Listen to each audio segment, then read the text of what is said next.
Başla. Yine Azmi Zengin. Yine somon.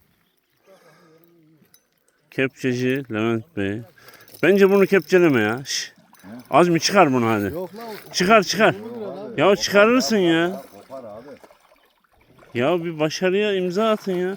Uhu. Kepçecimiz Levent Arslan. Balığı fırına ekmek sürer gibi sürüyor.